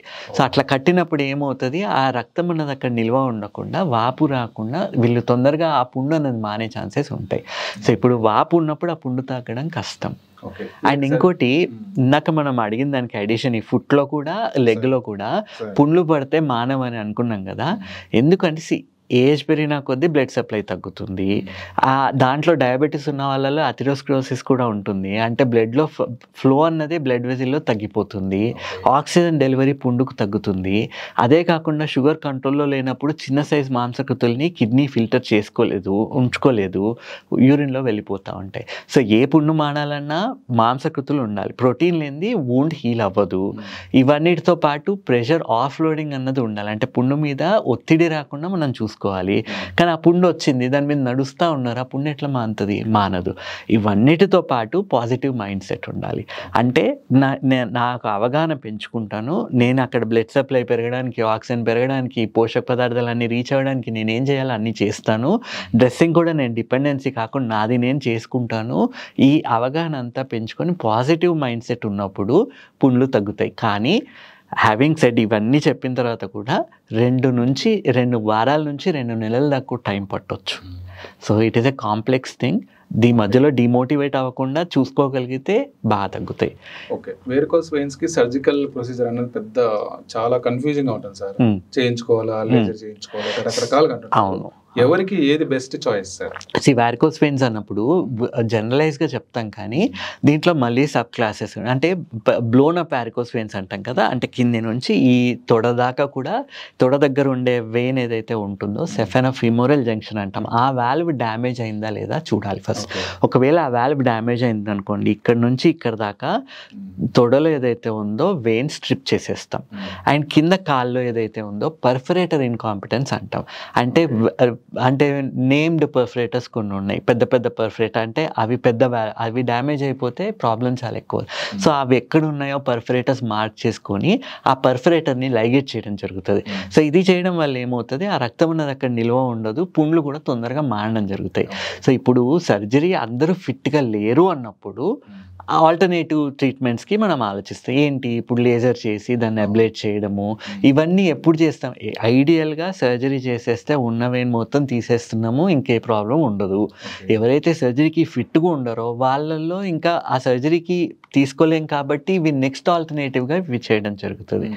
సో ఈ ప్రొసీజర్ చెయ్యాలా అంటే డిపెండింగ్ ఆన్ ఎక్కడి దాకా వాల్వ్ డ్యామేజ్ ఉంది అంటే సర్జరీ చేయాలి. వాల్వ్ డ్యామేజ్ లేదు, పర్ఫరేటర్ ఇన్కాంపిటెన్సీ ఉంది, ఓన్లీ పర్ఫరేటర్ లైగేషన్ చేస్తాము. లేదు సర్జరీకి ఫిట్గానే లేరు అసలు, వీళ్ళల్లో లేజర్ సర్జరీ లాంటివి ఏమన్నా కన్సిడర్ చేయడం జరుగుతాయి. సరే, యాక్చువల్గా ఇంకొక మనం పొట్ట దగ్గరికి వెళ్ళే ముందు వీళ్ళు లైంగిక సామర్థ్యం కూడా తగ్గే అవకాశం ఉంటుందా? డెఫినెట్లీ డయాబెటీస్ ఉన్నప్పుడు ఏమవుతుంది, అదే సేమ్ అండి, ఈ బ్లడ్ వెసిల్లో ఎథెరోస్క్లెరోటిక్ చేంజెస్ రావడం చూస్తున్నాం. అంటే షుగర్ ఉన్న వాళ్ళలోనే బీపీ ఉండడము, హై కొలెస్ట్రాల్ ఉండడము, బ్యాడ్ కొలెస్ట్రాల్ ఎక్కువ ఉండడము, అండ్ వీళ్ళలోనే ఆ బ్లడ్ ఫ్లో అన్నది తగ్గిపోవడం చూస్తున్నాం. సో ఎప్పుడైతే బ్లడ్ ఫ్లో తగ్గుతుందో ఎరెక్టైల్ డిస్ఫంక్షన్ లాంటివి చూడడం జరుగుతుంది. వీళ్ళకి బేసిక్ ఏంటంటే ఇప్పుడు ఎంత డ్యామేజ్ అయిందో చూసి ఇంకా ఫర్దర్గా డ్యామేజ్ జరగకుండా ఏం చేయాలో చేస్తారు. అదే కాకుండా టెస్టిస్ట్రాన్ లెవెల్స్ కూడా పడిపోవడం చూస్తాం కదా, వీళ్ళల్లోనే విటమిన్ డెఫిషియన్సీస్ ఇవన్నీ ఉండే ఛాన్సెస్ ఉన్నాయి. సో ఆర్గన్ ఫంక్షన్ ఇంప్రూవ్ చేయడానికి మనం ఏమేం చేయొచ్చో సప్లిమెంట్స్ ఇచ్చి ట్రీట్ చేయొచ్చు. అండ్ కొన్నిసార్లు ఈ ఎరెక్టైల్ డిస్ఫంక్షన్ లాంటివి ఉన్నాయన్నప్పుడు కొన్ని మెడిసిన్ ఇవ్వడం జరుగుతుంది. సో ఆ లిబిడోని ఇంక్రీజ్ చేయడానికి మెడిసిన్ అన్నది ఇవ్వడం జరుగుతుంది. ఇంటర్వెన్షన్స్ ఏమైనా ఉంటాయి సార్ వీటిలో కూడా? ఎప్పుడైనా అవసరం ఉందా? అంత అవసరం ఉండదు, బట్ యూజువల్లీ మెడిసిన్తోని కవర్ అవుతుంది. అండ్ ఇవన్నిటితో పాటు ఇందాక మనం మాట్లాడుకున్నాం కదా, ఇందాక పాదాల్లో కాళ్ళల్లో అని చెప్పేసి, సాధారణంగా సెల్యులైటిస్ అంటే ఇన్ఫెక్షన్. ఆ సెల్యులైటిస్ని మనం యాంటీబయాటిక్ ఇచ్చినప్పుడు ఏమవ్వచ్చు, ఇన్ఫెక్షన్ అనేది ఏదైతే చర్మం కింద స్ప్రెడ్ అయిందో అదంతా ఎరుపుగా కనబడుతూ ఉంటుంది. యాంటీబయాటిక్ ఇచ్చినప్పుడు ఏమవుతుంది, శరీరం ఏదో దాన్ని రిజార్బ్ అన్న చేసుకొని ట్రీట్ అన్న చేసేయచ్చు, లేదు అంటే పస్ అంతా కూడా ఒక చోటుకి చేరి లోకలైజ్డ్ యాప్సెస్ లాగా ఫామ్ అవ్వచ్చు. సో ఆ యాప్సెస్ లాగా ఫామ్ అయింది, చీమగడ్డ లాగా ఫామ్ అయింది అన్నప్పుడు ఆ చీమను తీసేయాలి. సో సపోజెడ్లీ యాంటీబయాటిక్ వాడారు, భయపడ్డారు, సర్జరీ వద్దు, కోయించుకోవడం వద్దు, భయపడ్డారు, అశ్రద్ధ చేశారు. ఈ టైంలో ఈ యాప్సెస్ ఏమవచ్చు, అది దానంతట అది కింద ఉండే టిష్యూ చాలా మందంగా ఉంటుంది, అది దానంతట అది పగిలి బయటికి రాదు. ఒకవేళ పగిలిన చిన్న చిన్న లాకిల్స్ లోపలే ఉండిపోవచ్చు, అవి రేపొద్దున మళ్ళీ ఫ్లేర్ అప్ అవ్వచ్చు. సో ఇట్లాంటప్పుడు ఏమవుతుంది, ప్రెషర్ అన్నది కింద ఉన్న మజిల్ మీద, బోన్స్ మీద ఎగ్జర్ట్ అయినప్పుడు ఆ కండరాలకి సప్లై చేసే బ్లడ్ అన్నది, కండరాల బ్లడ్ సప్లై తగ్గిపోవడం వల్ల కండరాలు కులిపోవచ్చు. లేదు బోన్ మీద, బొక్క మీద ప్రెషర్ వచ్చేసింది అన్నప్పుడు ఆ బొక్క లోపల కూడా ఎముక లోపల కూడా కొన్ని రకాల చేంజెస్ వచ్చి ఆస్టియోమైలైటిస్ లాంటివి రావచ్చు. సో ఆ బోన్ డ్యామేజ్ అయిపోయింది అన్నప్పుడు దాన్ని మనం ప్రిజర్వ్ చేయడానికి ఉండదు, మళ్ళీ ఆ బోన్ తీసేయాలి. సో ఇక్కడ నేను చెప్పాలనుకుంటుంది ఏంటంటే, మీరు భయపడ్డారంటే రేపు పొద్దున బోన్ డ్యామేజ్ అయ్యి కాలే తీసేయాల్సిన పరిస్థితి రావచ్చు. ఇట్లాంటివి ఉంటే అసలు అశ్రద్ధ చెయ్యొద్దు. సో నెక్రోటైజింగ్ ఫేసైటిస్ అని అంటాం కదా, అంటే ఆ ఫేషియా కూడా మజిల్ అన్నీ నెక్రోజ్ అయిపోతాయి. దానికి ఏం చేస్తాం, మళ్ళీ మొత్తం కాల్లో చెడిపోయిన కన్నంతా తీసేస్తాం, బోన్స్ ఎక్స్పోజ్ అయిపోతాయి చాలాసార్లు. సో అట్లాంటప్పుడు ఆ పుండు మానడానికి 2-3 నెలలు పట్టొచ్చు. ఎందుకంటే కింద ప్లాంటర్ టిష్యూ అన్నది it is a highly specialized tissue, ఆ కండ రావడానికి చాలా ఎక్కువ టైం పడుతుంది. ఈ ప్రాసెస్లో మళ్ళీ ఏమవుతుంది, వీళ్ళు డిమోటివేట్ అయిపోవడము, లేదు షుగర్ కంట్రోల్లో చేసుకోలేదు, మళ్ళీ ఇన్ఫెక్షన్ రావడం, ఇవన్నీ అవుతాయి. సో సరైన అవగాహనే కాదు, సరైన గైడెన్స్ ఇచ్చే వాళ్ళు కూడా ఉండాలి. ఈ డిపెండెన్స్ అనేది హాస్పిటల్కి వీళ్ళు చాలాసార్లు తిరుగుతూ ఉంటారు కదా, చాలాసార్లు హాస్పిటల్ నుంచే ఇన్ఫెక్షన్స్ వచ్చే ఛాన్సెస్ ఉంటాయి. సో ఇప్పుడు చాలాసార్లు అడ్మిట్ చేసినా ఏం చేస్తాం, అందుకే 1-2 రోజులు మించి హాస్పిటల్లో ఉంచాం. ఎందుకంటే వీళ్ళే హై రిస్క్ క్యాండిడేట్స్, అక్కడ హాస్పిటల్లో ఉండే క్రాస్ ఇన్ఫెక్షన్స్ అనేవి వీళ్ళకి వచ్చే ఛాన్సెస్ ఉండొచ్చు. ఒకసారి అవి అంటినాయంటే ఆ హాస్పిటల్లో ఉండే క్రిములు అనేవి అన్ని రకాల యాంటీబయాటిక్స్కి రెసిస్టెన్స్ డెవలప్ చేసుకుని ఉంటాయి చాలాసార్లు. అట్లాంటి ఆర్గానిజం ఏదైనా అంటిందంటే ఎంత పెద్ద మందు వాడినా అవి రికవరీ రాదు, మళ్ళీ కల్చర్లు చేపిస్తా పోవాలి, మందులు మారుస్తూ ఉండాలి. It is a very costly affair. So ఈ ప్రాబ్లమ్స్ ఉంటాయి. సో ఇప్పుడు నెక్రోటైజింగ్ ఫేసైటిస్ వచ్చింది, అప్పుడు కూడా పట్టించుకోలేదు. కాలు పైకి స్ప్రెడ్ అవుతుంది కదా, కాలు లోపల ఇన్ఫెక్షన్ వచ్చినప్పుడు కాలు లోపల కూడా కంపార్ట్మెంట్స్ ఉంటాయి. ఒక్కొక్క కంపార్ట్మెంట్లో కొన్ని గ్రూప్ ఆఫ్ మజిల్స్ ఉంటాయి. సో ఆ కంపార్ట్మెంట్స్లో కూడా ఈ ఒత్తిడి అన్నది పెరిగిపోయి, ప్రెషర్ అన్నది పెరిగిపోయి కంపార్ట్మెంట్ సిండ్రోమ్ అని అంటాం. సో ఆ కంపార్ట్మెంట్ సిండ్రోమ్ వచ్చింది అంటే కాల్లో కూడా పెద్ద పెద్ద బిగ్గర్ మజిల్స్ అన్నీ కూడా డ్యామేజ్ అయిపోవడం చూస్తాం. సో అప్పుడు ఏం చేస్తాం, మళ్ళీ ఫేషియోటమీ చేయాల్సి వస్తుంది. అంటే ఫేషియాను ఓపెన్ చేసి ఈ మజిల్కి బ్రీతింగ్ స్పేస్ ఇవ్వాలి. ఆ మజిల్ అన్నది మొత్తం వాచిపోయి ఉంటుంది, ఆ పై నుండి కింది దాకా 3-4 చోట్ల కట్ చేసి ఆ ఫేషియా అంతా ఓపెన్ చేసి కంపార్ట్మెంట్ని ఓపెన్ చేసేస్తాం. చేసిన తర్వాత ఆ మజిల్ మళ్ళీ ఇన్ఫ్లమేషన్ తగ్గడానికి వారం పట్టొచ్చు, 2 వారాలు పట్టొచ్చు. సో దాని తర్వాత మళ్ళీ ఒకసారి మజిల్ అంతా సైజ్ తగ్గింది, ఆ లోపల ఒత్తిడి తగ్గి ఇన్ఫెక్షన్ అంతా తగ్గింది అన్నప్పుడు ఫేషియాని మళ్ళీ క్లోజ్ చేయాలా, లేకపోతే న్యాచురల్గానే సెకండ్ ఇంటెన్షన్తో హీల్ అయ్యేటట్టు చూడాలన్నది తర్వాత ఆలోచిస్తాం. సో ఇదంతా పెద్ద ప్రాసెస్, 2 నెలలు కూడా పట్టొచ్చు. నెక్స్ట్ సార్, యాక్చువల్గా అంటే మీరు ఆల్మోస్ట్ లెగ్స్ సంబంధించి మొత్తం క్లియర్గా చెప్పారు. పొట్టలో ఏ ప్రాబ్లమ్స్ రావు సార్? షుగర్ లో ఫ్యాటీ లివర్ అన్నది చాలా సర్జన్ గా మీరేం చూస్తుంటారు? ఫ్యాటీ లివర్ అన్నది అందరిలో ఉంటుంది. డయాబెటీస్ ఉందన్నప్పుడు ఫ్యాటీ లివర్ ఈ మధ్యలో ప్రతి ఒక్కరిలో కనబడుతుంది. ఎందుకు? అసోసియేటెడ్ ప్రాబ్లం లాగా అయింది. ఫ్యాటీ లివర్ ఉన్నప్పుడు ఏమవుతుంది, బైల్ జ్యూస్ క్వాలిటీ అనేది తగ్గిపోవడం, డైజెషన్ రిలేటెడ్ ఇష్యూస్ రావడం చూస్తున్నాం. అదే కాకుండా హై షుగర్ లెవెల్స్ ఉండడం వల్ల ఇంటెస్టైన్స్కి ఉండే నర్వ్స్ ఏవైతే ఉంటాయో వాటి పనితనం కూడా తగ్గుతుంది. తగ్గడం వల్ల ఇంటెస్టైన్స్ కదలాల్సిన విధంగా కదలట్లేదు. ఏజ్ పరంగానే ఇంటెస్టైనల్ మూమెంట్స్ తగ్గుతాయి. షుగర్ ఉంది అన్నప్పుడు ఈ ఎంటెరోపారసిస్ ఏదైతే ఉందో, గ్యాస్ట్రోపారసిస్ ఇంకా ఎక్కువ అవ్వడం చూస్తున్నాం. అంటే కడుపు గ్యాస్ట్రిక్ ఎంప్టీయింగ్ అంటాం కదా, 2 అవర్స్లో కడుపు ఖాళీ అయిపోవాలి. కానీ వీళ్ళలో 4 గంటలైనా కడుపు ఖాళీ అవ్వట్లేదు. స్లోగా అంటే నరాల పనితనం తగ్గిపోయింది. స్లోగా పనిచేయడం వల్ల ఏమవుతుంది, వీళ్ళకి తినే ఉద్దేశం కూడా తగ్గిపోతుంది. ఆ అసిడిటీ అన్నది ఎక్కువైపోవడము, తేన్పులు రావడము, రిఫ్లెక్స్ లాంటివి ఎక్కువైపోవడము, మలబద్ధకం లాంటిది ఎక్కువైపోవడం వీళ్ళలో చూస్తున్నాం. కాన్స్టిపేషన్ అంటాం కదా, వీళ్ళలోనే గ్యాస్ట్రోకోలిక్ రిఫ్లెక్స్ కూడా చూడడం జరుగుతుంది. అంటే తినంగానే పెద్ద పేగు వదులుతుంది, తినంగానే మోషన్కి వెళ్ళాల్సి వస్తుంది. సో ఇవన్నీ కూడా వీళ్ళలో చూస్తున్నాం. ఇంకా పొట్ట లోపల ఏంటి, కిడ్నీ ఫంక్షన్స్ అనేవి డీరేంజ్ అవ్వడం, చిన్న సైజ్ మాంసకృతులు వెళ్ళిపోవడం వల్ల హైపోప్రోటీనీమియా రావడము, ఆ లివర్ ఎఫెక్ట్ అయ్యి దానికి కావాల్సిన ఫ్యాటీ లివర్ని మనం టైంకి అడ్రస్ చేయలేదు, ఆహార పద్ధతులు మార్చుకోలేదు, కావాల్సిన సపోర్ట్ తీసుకోలేదు అన్నప్పుడు లివర్ కూడా చెడిపోయి వీళ్ళల్లోనే మంద అలవాటు ఉంది, స్మోకింగ్ కూడా అలవాటు ఉందన్నప్పుడు ఈ ఇన్ఫ్లమేషన్ అన్నది లివర్లో పెరిగి సిరాసిస్కి దారి తీయడము, cirrhosis, fibrosis, cirrhosis, end stage liver disease దాకా కూడా ప్రోగ్రెస్ అవ్వడం, వీళ్ళలోనే అసైటిస్ లాంటిది అంటే పొట్ట లోపల నీరు చేరిపోవడం అన్నది చూడడం జరుగుతుంది. ఇవే కాకుండా ఇంకా సర్జికల్ ప్రాబ్లమ్స్ ఏం చూస్తాం అన్నప్పుడు, ఇంట్రా అబ్డామినల్ ప్రెషర్ ఎప్పుడైతే పెరిగిపోతుందో వీళ్ళల్లోనే పైల్స్ లాంటివి, ఫిషర్ల లాంటివి, అండ్ ఈ ఫిషర్లు కట్ అయినప్పుడు షుగర్లు మళ్ళీ సేమ్ థింగ్ అక్కడ నుంచి కూడా ఇన్ఫెక్షన్ స్ప్రెడ్ అవ్వచ్చు, పెరియానల్ యాబ్సెస్లు ఫామ్ అవ్వడము, ఫిస్టులాలు లాంటివి ఫామ్ అవ్వడం వీళ్ళలో చూస్తున్నాం. ఇదే కాకుండా ఫ్యాటీ లివర్, షుగర్ ఉన్న వాళ్ళల్లో గాల్ బ్లాడర్ స్టోన్స్ కూడా ఎక్కువగా చూడటం జరుగుతుంది. ఈ గాల్ బ్లాడర్ స్టోన్స్ ఉన్నప్పుడు ఏమవుతుంది, ఇన్ఫెక్షన్ వచ్చేదాకా ఆగం, అది ఆ స్టోన్స్ ఉన్నాయన్నప్పుడు గాల్ బ్లాడర్ సర్జరీ చేసేసి గాల్ బ్లాడర్ని తీసేయడమే శ్రేయస్కరం. అదే కాకుండా ఇంకా ఒత్తిడి ఎక్కువైపోతుంది, హర్నియాలు లాంటివి ఎక్కువే ఛాన్సెస్ ఉంటున్నాయి. ఇప్పుడు పెద్ద ఏజ్ వాళ్ళల్లో హర్నియాలలో కూడా ఇండైరెక్ట్ హర్నియాస్ ఉంటాయి, డైరెక్ట్ హర్నియాస్ ఉంటాయి కదా. పెద్దవాళ్ళలో సాధారణంగా మనం డైరెక్ట్ హర్నియాస్ అన్నవి చూస్తాం. ఈ డైరెక్ట్ హర్నియా అంటే ఏంటి? ఆ కెనాల్ గుండా కాకుండా డైరెక్ట్గా తోసుకొని వచ్చేస్తున్నాయి. ఎందుకు వస్తున్నాయి? ఆ కండరాల వీక్నెస్ అన్నది ఎక్కువైపోవడం వల్ల. కండరాలు ఎందుకు వీక్ అవుతున్నాయి? ప్రోటీన్ లాసెస్ ఎక్కువ అవడం వల్ల. సో ఇవన్నీ అవడం వల్ల మజిల్ వీక్నెస్ అన్నది రావడం, వీళ్ళలోనే హర్నియాలు లాంటివి రావడం చూస్తున్నాం. అట్లానే ఇప్పుడు చాలామంది పొట్ట ఉబ్బరం పెరిగిపోయింది, సెంట్రల్ ఒబేసిటీ ఫామ్ అవడం చూస్తున్నాం. డయాబెటిక్స్లో ఇన్సులిన్ రెసిస్టెన్స్ అన్నది చూస్తున్నాం. ఇన్సులిన్ రెసిస్టెన్స్ ఉన్నప్పుడు ఏమవుతుంది? ఇప్పుడు ఒక చిన్న రీసెర్చ్ మొన్ననే లేటెస్ట్ కొన్ని స్టడీస్ వచ్చాయి. సో స్టడీ చేశారు, ఓన్లీ ఫ్యాట్ అన్నీ పెట్టేసి ఆ కావాల్సిన ఫ్యాట్ సెల్స్కి కావాల్సిన న్యూట్రిషన్ అంతా దానికి అరేంజ్ చేశారు. ఆ ఫ్యాట్ ఏమీ పెద్దగా పెరగలేదు, సైజ్ పెరగలేదు, కానీ దాంట్లో తీసుకుపోయి ఇన్సులిన్ యాడ్ చేశారు. ఇన్సులిన్ యాడ్ చేయగానే ఫ్యాట్ మాలిక్యూల్స్ అనేవి పెరగడం మొదలైనవి. సో ఇది ఎందుకు? ఇన్సులిన్ అన్నది యాక్చువల్లీ అది ఇంకా స్టోర్ చేసుకునే ప్రక్రియని ఎక్కువ చేస్తుంది. సో ఇన్సులిన్ ఉన్న వాళ్ళల్లో ఇన్సులిన్ రెసిస్టెన్స్ అన్నది ఎక్కువ అయిపోవడం చూస్తున్నాం ఇప్పుడు మనం డయాబెటిక్స్లో. సాధారణంగా రెసిస్టెన్స్ ఎక్కువ అయినప్పుడు ఏమవుతుంది అంటే బాడీ అన్నది ఇంకా సింపుల్ అండి అర్థం కావడానికి, I make it clear. Insulin అనేది ఉంటేనే బ్లడ్ లోపల ఉన్న గ్లూకోజ్ అన్నది సెల్స్ లోపలికి వెళ్ళిద్ది. సో కానీ ఈ డయాబెటిక్స్లో ఏమవుతుంది, ఇన్సులిన్ అన్నది ఉండాల్సిన దానికన్నా ఎక్కువ ఉంటే తప్ప పనిచేయాల్సిన విధంగా పనిచేయట్లేదు.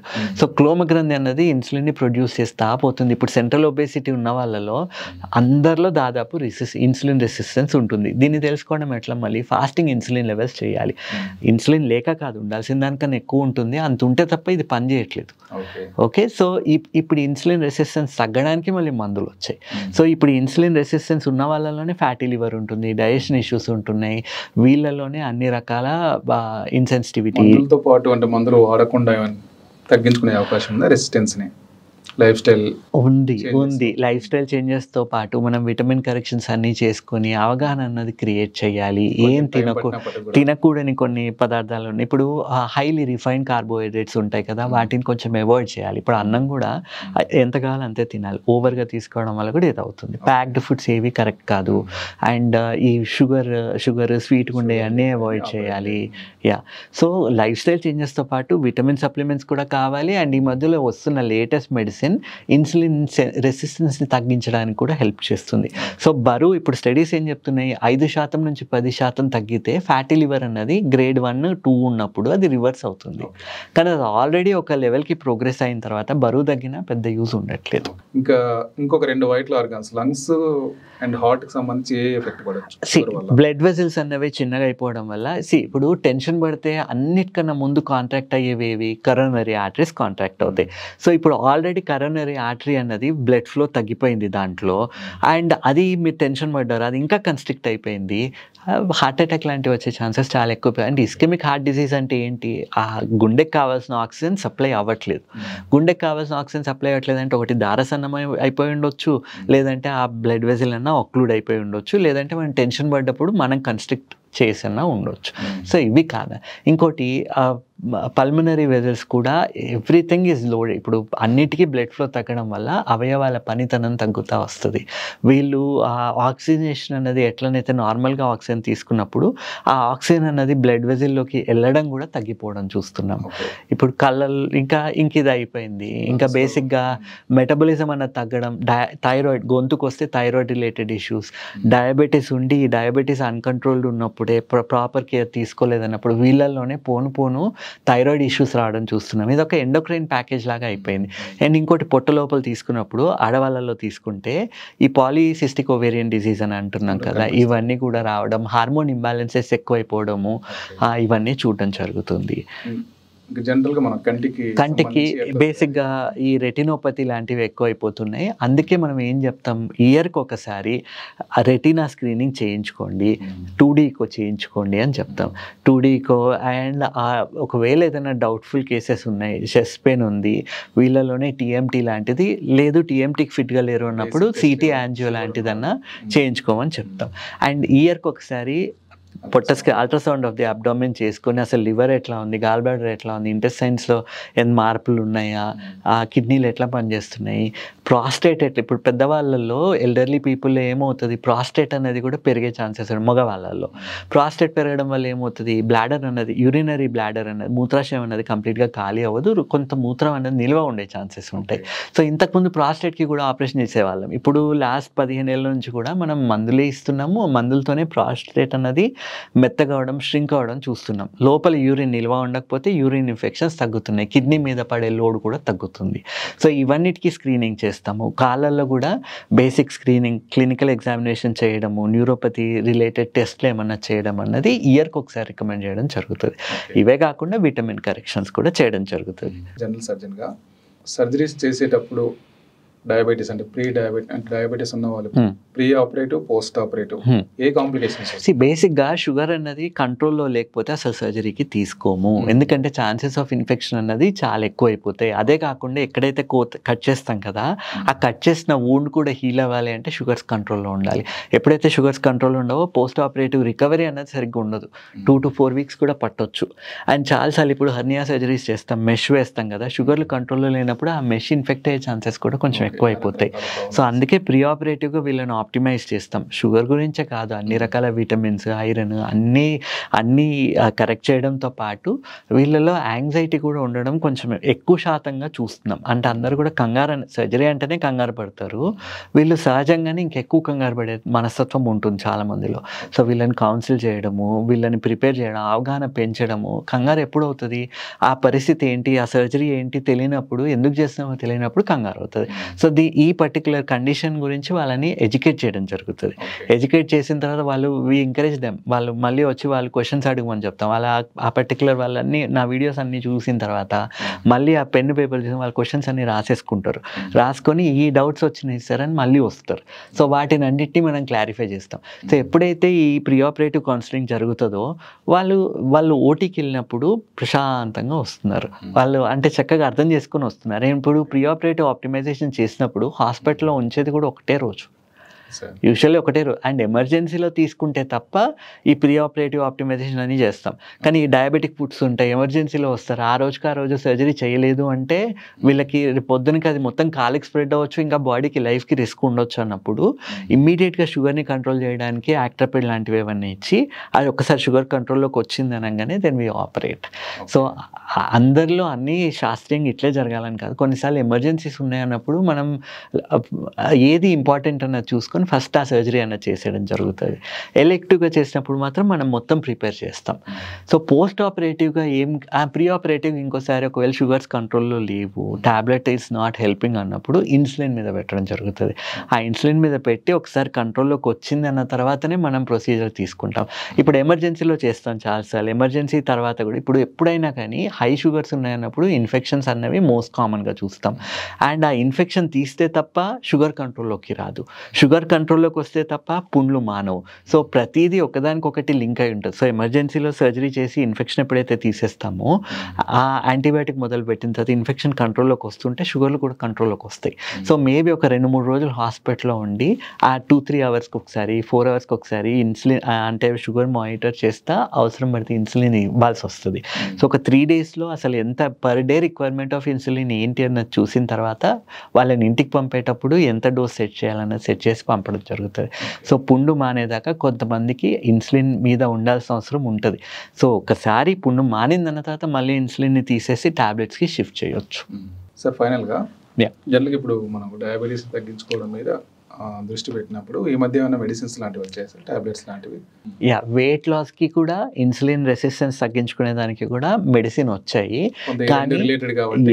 కానీ అట్ ది సేమ్ టైం అందరిలో ఇవి సూట్ అవుతాయా అంటే వాళ్ళు ఉన్న పరిస్థితిని బట్టి. ఇప్పుడు చాలామంది డయాబెటిక్స్ లేట్ స్టేజ్లో ఉండి ఊబకాయం ఉండి వీళ్ళలో సికేడి ఉంది అంటే ఇవి సూట్ అవ్వకపోవచ్చు. అది సూట్ అవ్వడానికి కూడా ఆ క్రైటీరియాలో వీళ్ళు ఫిట్ అవుతున్నారా చూడాలి. ఫిట్ అయిన తర్వాత కూడా ఇవేమి మిరకిల్ లాగా కాదండి. అంటే ఇప్పుడు ఇవ్వంగానే నెక్స్ట్ డేకి మార్పులు వచ్చేస్తాయని కాదు. ఇది ఒక 6 నెలల నుంచి సంవత్సరం వరకు టైం పడుతుంది. బరువు తగ్గుతారు. కానీ it is a slow process. And ఇక ఈ మందులు కూడా అవి అంత ఈజీగా తక్కువ ఖర్చులో దొరికేది కాదు. నెలకయ్యే ఖర్చే 8,000-12,000 దాకా ఉంటుంది దీనికి. సో మరి ఆ అఫోర్డబిలిటీ కూడా చూసుకోవాలి. పెట్టుకోగలుగుతారా, మరి ఇది 6 నెలల వరకు కంటిన్యూ ఇవన్నీ కూడా చూసుకోవాలి. సార్ జనరల్గా డయాబెటీస్ని మనం మేనేజ్ చేసుకోవడమా రివర్స్ చేయడమా అనేది రెండిట్లో మనం మాట్లాడుకుంటాం. ఇక్కడ ఇది చాలా ఇంపార్టెంట్ అండ్ యాప్ట్ క్వశ్చన్. ఇది రివర్సల్ అని మాట్లాడుతున్నారు కదా. There is nothing call reversal అండి. రిమిషన్ ఉంటుంది. రెమిషన్ ఎందుకు? మనం మంచి లైఫ్ స్టైల్ మెయింటైన్ చేస్తున్నాం, మనం ఆహార పద్ధతులు కరెక్ట్గా పెట్టుకున్నాం. ఇప్పుడు షుగర్ ఉంది, ఇప్పుడు బాడీకి మనం ఒక టైంకి ఒక ఏమంటాం ఒక ఫిక్స్డ్ అమౌంట్ ఆఫ్ ఫుడ్ ఇస్తున్నాము, ఫిక్స్డ్ ట్యాబ్లెట్ తీసుకుంటున్నాం కదా. తీసుకునే ఫుడ్ కూడా ఫిక్స్ అయ్యింది, అదే టైంకి తీసుకుంటున్నారంటే బాడీ కూడా ఒక పద్ధతిగా షుగర్స్ అనేది మెయింటైన్ చేయడం జరుగుతుంది. అదే అట్లా కాకుండా మీరు ఇష్టం వచ్చినట్టు తినేశారు అంటే అది it will not help. So తీసుకోవాల్సిన జాగ్రత్తలు తీసుకొని ఒక పద్ధతి అన్నది ఫాలో అయ్యి లైఫ్ స్టైల్ చేంజెస్ చేసుకొని దీన్ని కంట్రోల్లో ఉంచుకోవచ్చు. ఇప్పుడు చాలా మందికి HbA1c చేపిస్తాం కదా. 3 monthsలో ఉండే యావరేజ్ షుగర్ కంట్రోల్ అంటే ఎర్ర రక్త కణాల మీద ఉన్న గ్లూకోజ్ని మెజర్ చేస్తుంది ఇది. సో ఇది 2-3 రోజుల్లో వచ్చిన మార్పు కాదు, 3 నెలల్లో షుగర్ ఎట్లా కంట్రోల్లో ఉందో చూపిస్తుంది. సో ఈ షుగర్ ఒకవేళ ఇనిషియల్గా ఫస్ట్ టైం చేయించారు, 7 వచ్చింది అంటే షుగర్ ఉన్నట్టయితే వీళ్ళని డైరెక్ట్గా మందుల మీద మొదలు పెట్టకుండా లైఫ్ స్టైల్ చేంజెస్ చెప్తాం. అసలు ఇన్ని రోజులు జాగ్రత్తలు తీసుకోలేదు కదా, ఇప్పుడు ఈ పద్ధతిలో తినండి. పస్తులు ఉంటే షుగర్ కంట్రోల్ అవుతుంది అనుకుంటే అది భ్రమ. సో ఎంత కావాలో తినాలి, బాడీ రిక్వైర్డ్ న్యూట్రిషన్ అనేది ఇవ్వాలి, కానీ ఒక పద్ధతి ప్రకారం ఇవ్వాలి. ఎక్సర్సైజ్ మొదలు పెట్టడం, షుగర్ ఆపేయడం, స్వీట్స్ ఆపేయడం, కొన్ని స్టీరాయిడ్ రిచ్ ఫుడ్స్ ఆపేయడం, ఇవన్నీ చేసి 3 నెలల తర్వాత మళ్ళీ HbA1c రిపీట్ చేపిస్తాం. అప్పుడు ఎప్పుడైతే అది 5.5 కిందికి వచ్చేసింది అంటే ఇది రెమిషన్లో ఉన్నారు, ఇది మెయింటైన్ చేసుకోండి. ఇది మెయింటైన్ చేసుకుంటే మీకు ఇట్లా మేనేజ్ చేయొచ్చు. కానీ ఏ రోజైతే మళ్ళీ HbA1c పెరిగిద్దో అప్పుడు మేబీ మీకు అవసరం పడవచ్చు మెడిసిన్ అని చెప్పి పంపిస్తా. సో ఇక్కడ ఎడ్యుకేషన్ అన్నది చాలా ఇంపార్టెంట్. రివర్సల్ అన్నది లేదు, రెమిషన్లోకి వెళ్ళొచ్చు. రెమిషన్లో ఎన్ని రోజులు మెయింటైన్ చేయొచ్చు అంటే అది మీ లైఫ్ స్టైల్ని పట్టుకొని, మీరు చేసే ఆహార పద్ధతులను బట్టి, మీకు ఉండే గైడెన్స్ బట్టి, మీ విటమిన్స్ అన్నీ ఎట్లా కరెక్ట్ చేస్తున్నారు, ఎవరు చేస్తున్నారు అని దాన్ని బట్టి మనం మేనేజ్ చేసుకోవచ్చు. సార్ యాక్చువల్గా ఈ మధ్యకాలంలో అంటే ముఖ్యంగా ఈ డైటరీ మెథడ్స్ అంటే ఈ డైట్ తీస్తే మనం షుగర్ వెనక్కి వెళ్ళిపోతుంది అన్నప్పుడు రకరకాలు వస్తున్నాయి మనకి. మామూలుగా ఫ్యాట్ డైట్ కానీ, మిల్లెట్స్ కానీ, ఆర్ ఇంటర్మీడియట్ కానీ, ఇవన్నీ ఎంతవరకు హెల్ప్ చేస్తాయి? ఇదే కాదండి, చాలా మంది ఏవేవో హెర్బల్ ప్రొడక్ట్స్ అని తీసేసుకొని ఆ పూలు ఈ పూలు ఇష్టం వచ్చినట్టు తీసేసుకొని ఒక అవగాహన లేకుండా టూ మచ్ ఆఫ్ ప్రోటీన్ తీసుకొని కిడ్నీలు డ్యామేజ్ చేసుకొని, సో ఇట్లా ఈ పిచ్చి పిచ్చి డైట్లు ఫాలో అయిన వాళ్ళు, చాలామంది కిడ్నీ డ్యామేజ్ చేసుకొని వచ్చిన వాళ్ళు, వీళ్ళందరినీ చూస్తున్నాం కదా. నేను చెప్పొచ్చేది ఒక్కటే, ఏదైనా కానీ ఒక క్వాలిఫైడ్ డాక్టర్ దగ్గర, ఒక వెల్ నాలెడ్జ్ ఉన్న డాక్టర్ దగ్గరికి వెళ్ళి, simple MBBS doctor is good enough అండి, నాలెడ్జ్ ఉండాలి. బేసిక్గా ఎట్లా ట్రీట్ చేయగలుగుతారో వాళ్ళకి అవగాహన ఉన్న వాళ్ళ దగ్గరికి వెళ్తే ట్రీట్మెంట్ సింప్లిఫై అవుతుంది. బరువు తగ్గడం కూడా ఒక పద్ధతి ప్రకారం అండర్ సూపర్విజన్, ఒక పద్ధతి, ఒక నెలకి 2 కిలోలు 3 కిలోలు, it is good weight loss. అట్లా అని ఒకటేసారి 10 కిలోలు తగ్గుతా అంటే కరెక్ట్ కాదు అది. సో వీళ్ళల్లోనే మళ్ళీ మనం గాల్ బ్లాడర్ స్టోన్స్ రావడము, వీళ్ళల్లోనే మజిల్ వీక్నెస్ ఇంకా ఎక్కువ అయిపోవడం, ఇవన్నీ చూస్తున్నాం. సో నన్ను అడిగితే రెమిషన్ చేసుకోవచ్చు, ఒక పద్ధతి అన్నది ఉండాలి. అండ్ రెగ్యులర్గా డాక్టర్ దగ్గరికి వెళ్ళాలి, నెలకోసారి వెళ్ళి మీ షుగర్స్ ఎట్లా ఉన్నాయి కంట్రోల్ వాళ్ళు చూడాలి. 3 నెలల తర్వాత రండి అన్నా కానీ కాదు, మీ హెల్త్ కాబట్టి 1 or 1.5 months ఒకసారి వెళ్ళండి. 3 months ఒకసారి HbA1c చేసుకొని చూసుకోవాలి. సంవత్సరానికి ఒకసారి గెట్ ఎవ్రీ చెకప్ డన్, మొత్తం బ్లడ్ వర్కప్ అంతా చేయించుకోవాలి. అండ్ కరెక్ట్ సూపర్విజన్లో ఉండాలి. బరువు తగ్గేది ఉన్నా కానీ ఆ ఒక పద్ధతి అన్నది ఫాలో అయ్యి అవేర్నెస్ చేసుకొని మన లైఫ్ స్టైల్ చేంజెస్ తో పాటు ఎక్సర్సైజ్ చేసుకొని తగ్గడం బెటర్. అండ్ మందులు కూడా వెయిట్ లాస్కి మందులు ఉన్నా అవి వాడినా ఒక సూపర్విజన్లో వాడాలి. వాటి నుండి కూడా మనం మ్యాజిక్ జరుగుతుందని ఎక్స్పెక్ట్ చేయొద్దు. సంవత్సరం వాడితే 17% దాకా బరువు తగ్గుతున్నట్టు స్టడీస్ చెప్తున్నాయి. And it is a long process. Demotivate అవ్వద్దు, మనని మనం మోటివేటెడ్గా ఉంచుకోవాలి, అవగాహన పెంచుకోవాలి. That is the only way to beat it. Okay, ఇప్పుడు షుగర్తో సహజీవనం అని మనం అనుకుంటే చివరిగా ఎట్లా ఉండాలి సార్ లైఫ్ స్టైల్? బేసిక్గా చెప్పడం ఈజీ అండి ఇప్పుడు, కానీ అది వాళ్ళు ఎవరైతే దీంతో ఫేస్ చేస్తున్నారో వాళ్ళకే ఈ ప్రాబ్లం తెలుసు. ఇప్పుడు నా ప్రొఫెసర్ ఉండేవాళ్ళు ఒక ఆయన 20 ఏళ్ళ కింద చెప్పేది, హస్బెండ్ అండ్ వైఫ్ ఎట్లనైతే అంటే వాళ్ళు ఒక్కొక్కరు అడ్జస్ట్ అయి బతుకుతున్నారో ఈ షుగర్ కూడా అట్లే you will have to get use to it అని చెప్పేసి. So me body will start giving you science. వాటిని అర్థం చేసుకొని మీ బాడీని మీరు రెస్పెక్ట్ చేస్తే మీ బాడీ మీకు కోఆపరేట్ చేస్తుంది. సో మీరు మీ బాడీని రెస్పెక్ట్ చేయనంత వరకు your body cannot help you. మీరు దానికి వాల్యూ ఇస్తే, ఇప్పుడు ఒకటి సింపుల్ థింగ్ అండి, మన బాడీ ఫ్రీగా వచ్చింది కాబట్టి చాలామంది they ten to take it for granted కదా. అంటే ఫ్రీగా వచ్చిన దానికి దేనికి మనం వాల్యూ ఇవ్వం కదా. సో అట్లే ఒక 100 కోట్లు ఇచ్చి ఇదే బాడీ మీకు ఇచ్చి ఉంటే ఇట్లే చూసుకుంటామా మనం? ఇంకా ఎక్కువ రుద్ది you ten to take more care of it, right? So అంతే. సో మీకు ఇది ఫ్రీగా వచ్చింది కానీ దీని వాల్యూ మీరు రియలైజ్ అవ్వలేదు అన్నప్పుడు మీకు ప్రాబ్లమ్స్ వచ్చే ఛాన్సెస్ ఎక్కువ. So realize what your body is trying to do for you. దానికి ఇవ్వాల్సిన వాల్యూ దానికి ఇవ్వాలి. మనం ఇప్పుడు టెన్షన్ పడ్డ ప్రతిసారి మనం యాక్చువల్లీ బ్యాడ్ న్యూరో ట్రాన్స్మిటర్స్ని మనమే పెంచుతున్నాం. అది ఇంకా ఆర్గన్ డ్యామేజ్ ఇంకా ఎక్కువ చేస్తుంది. సో ఎంత ప్రశాంతంగా ఉండగలిగితే, ఎంత పాజిటివ్ మైండ్ సెట్తో ఉండగలిగితే వీళ్ళకంత హెల్ప్ అవుతుంది. ఇప్పుడు టెన్షన్ పడ్డాలలోని బీపీలు పెరుగుతున్నాయి, షుగర్లు పెరుగుతున్నాయి. Everything is link to stress కదా. సో ఎంత రిలాక్స్డ్గా ఉండగలిగితే అంత షుగర్లు బెటర్ కంట్రోల్లో ఉండడం చూస్తున్నాము. అండ్ ఇంకోటి పాజిటివ్ మైండ్ సెట్ అండి. ఇప్పుడు పుండు పడింది, ఏదో వచ్చింది, అది దానికి ఏం చేయాలో అవగాహన పెంచుకోవాలి. టైం పట్టొచ్చు, ప్రిపేర్ అయ్యి ఉండాలి, డిపెండెన్సీ లేకుండా వాళ్ళది వాళ్ళు మేనేజ్ చేసుకోవాలి. అట్లాంటప్పుడే అవి తొందరగా తగ్గుతున్నాయి. అండ్ నాకు తగ్గుతుంది అనుకుంటే తొందరగా తగ్గడం చూస్తున్నాం. నాకే ఎందుకు వచ్చింది ఈ ప్రాబ్లం, ఎందుకు తగ్గట్లేదు అన్నప్పుడు వీళ్ళలోనే ఇంకెక్కువ లేట్ అవ్వడం చూస్తున్నాం. సో ఆ మైండ్ సెట్ అన్నది కూడా కరెక్ట్గా ఉండాలి. ఇంట్లో ఉండే వాళ్ళందరూ కూడా, ఇంకా ఎవరికైనా ఒకరికి షుగర్ ఉందన్నప్పుడు ఇంట్లో ఉండే వాళ్ళందరూ ఇంకా ఎక్స్ట్రా కేర్ఫుల్గా ఉండాలి. భయపడొద్దు, కానీ ఎక్స్ట్రా లైఫ్ స్టైల్ అన్నది హెల్దీ లైఫ్ స్టైల్ని చూస్ చేసుకోగలిగితే వీళ్ళకి ప్రాబ్లమ్స్ రాకుండా మేనేజ్ చేసుకోవచ్చు. ఓకే డాక్టర్ గారు, షుగర్ గురించి అంటే చాలా విషయాలు చెప్పారు. చాలా ప్రాబ్లమ్స్ ఎట్లా వస్తాయి మనకు అవగాహన లేకపోవడం వల్ల, అండ్ మనకి ఎలాంటి అవగాహన అవసరమని చెప్పారు. Thank you sir. నమస్తే అండి. థ్యాంక్ యూ అండి.